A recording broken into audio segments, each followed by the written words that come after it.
Greetings children, welcome to my channel Inside Accountancy by Shakun. Today we'll be talking about Chapter 5 Accounting Equation. The contents of this video are the process of preparing accounting equation, adjustment transactions, and example based on the above. Now, I have already talked about accounting equation in my previous video. I hope the concept was clear, and in case you want to know more about the accounting equation, you can press the I button and refer to that old video. As far as the adjustment transactions is concerned, there are few transactions which have to be understood in a deeper manner. For example, the first one is outstanding expenses. Now, outstanding expenses are those expenses which have been incurred in an accounting year, but they are not paid during the current accounting period.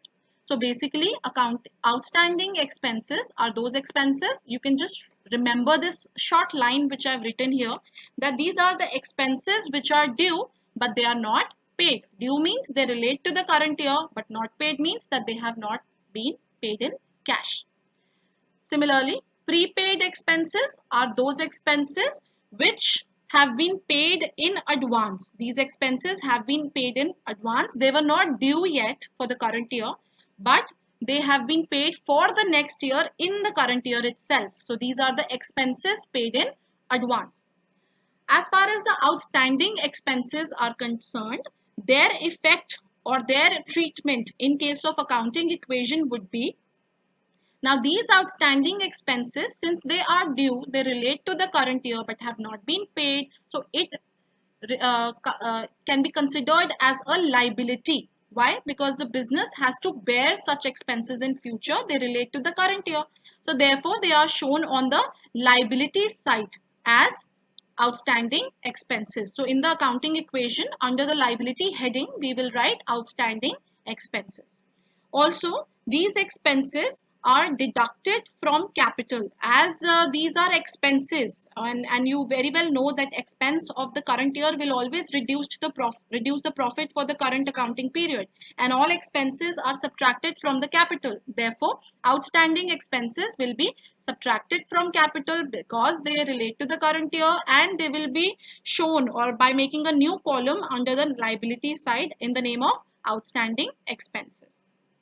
Now, the prepaid expenses, that is those expenses which are paid in advance. Now, if you have paid an expense for the next year in the current year itself, that means you yet have to take the benefit.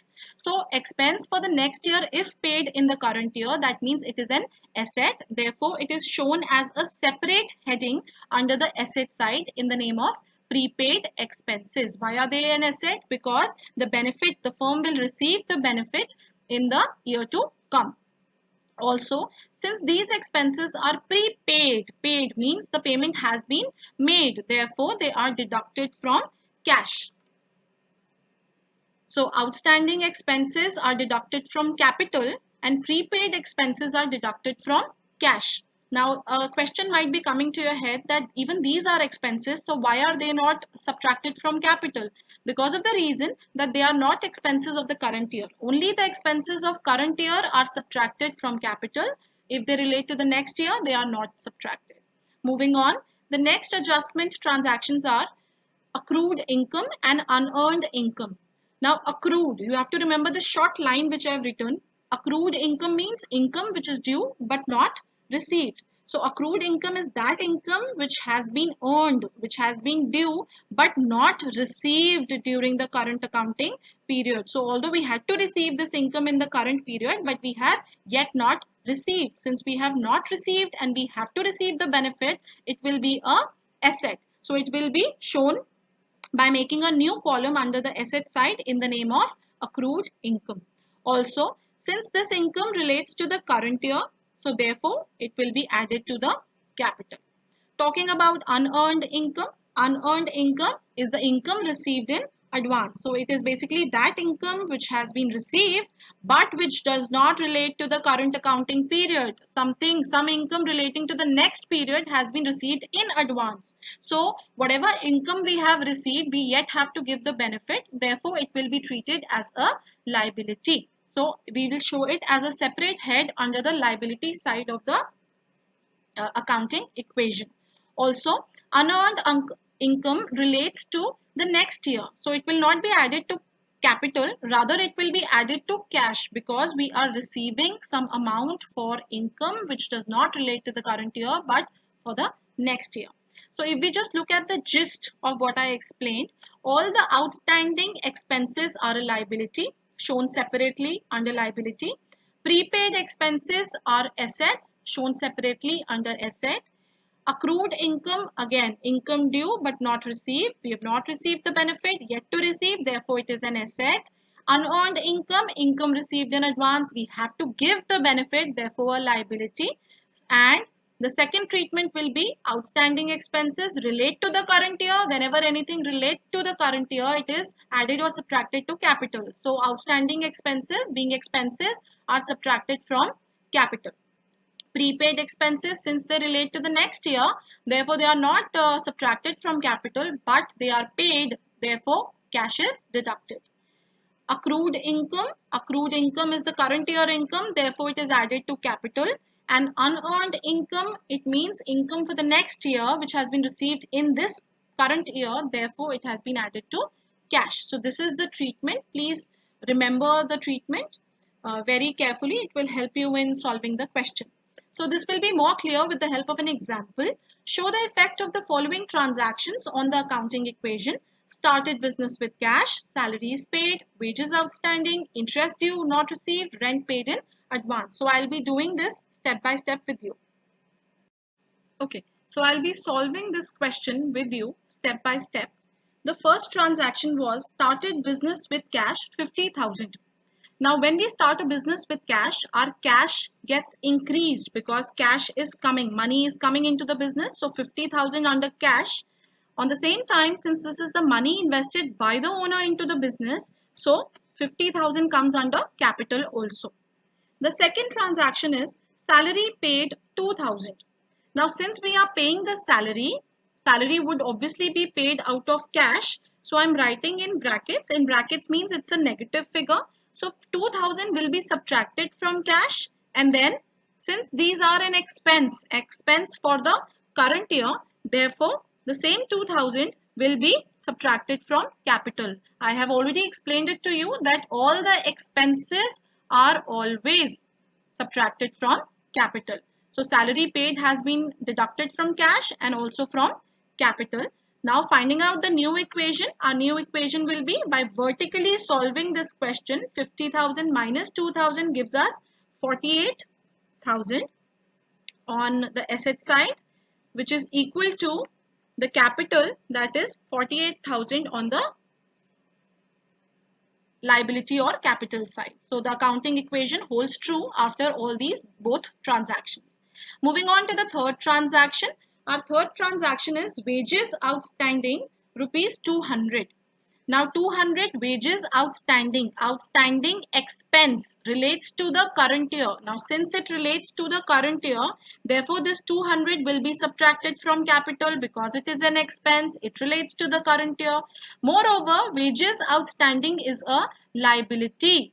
We have to pay that expenditure. Therefore, 200 will be shown under a separate new heading that we have made under liabilities. Now, if we look at the accounting equation here, we have not found out the new equation, but just look at this transaction. We have nothing on the asset side, and on the liability side, we have plus 200 and minus 200 gives us 0. So, the accounting equation again holds true. Let's find out the new equation. Please make sure that I'll just color it for you so that you remember. So this was our previous new equation. In this, we'll add the third transaction giving us the balancing figure, that is 48,000. We have nothing here on the asset side. Then on the liability side, we have 200 under wages outstanding and capital will be 47,800. Okay, so again our accounting equation holds true on both sides. I'm just going to color the new equation so that it's more clear to you. The next transaction is interest due but not paid. Now interest due but not paid is another way of saying that interest is outstanding. So even this interest is outstanding, that is amounting to 100. Since it is due, that means it relates to the current year. So it will be subtracted from the capital. And since this is an outstanding expense, it is a liability. So under liability in a separate account, it will be shown. So plus 100 minus 100, 0. And on the asset side also we have 0.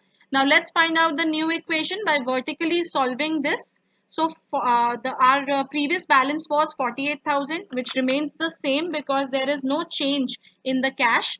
On the asset side, we don't have anything else. Let's move to the liability side and do the vertical balancing. So the previous balance was 200. So now again we have 200. The previous balance was 100 for interest outstanding. We have shown it here. This was a new transaction and the capital is deducted by 100. So our amount will be 47,700. Right. Now moving on, let's color the new equation so that it becomes clear to you. Then moving on to the next transaction, we have rent paid in advance. Now this rent is not relating to the current year, so we are not going to touch the capital, but it has been paid in advance. So that means cash will be reduced by rupees 150. So cash will be reduced by 150, and since this is a prepaid expense is an asset. So therefore the asset will be shown in the name of prepaid rent. So 150 under the prepaid rent. Again, the accounting equation holds true. Let's find out the new equation. Our new equation will be 48,000 minus 150, that is 47,850 under cash. Then under prepaid rent, we have 150. Liability side, we have wages outstanding 200 and we have interest outstanding 100 and we have capital, no change there also, 47,700. Now let's find out the total of the account new equation. I'll just color the equation again. So when we try to find out the total, just find out the total. The total is how much? 48,000 on the asset side and the total of liabilities and capital is again 48,000. So this means our accounting equation holds true in case of both, or in case of all the transactions, our accounting equation is holding true. Assets are always equal to the total of liabilities plus capital. In this video, we have talked about the process of preparing accounting equation. We have also talked about the adjustment transactions, that is the outstanding expenses, prepaid expenses, accrued income and unearned income. And I have tried to explain all of this with the help of an example. Thank you so much for listening to me. If you liked my content, please like my video. Subscribe to my channel Inside Accountancy by Shakul. Do not forget to hit the bell button. It will notify you whenever I post a new video. In case of any query, you can email me at my email ID or you can drop in a comment at the comment section. Thank you so much.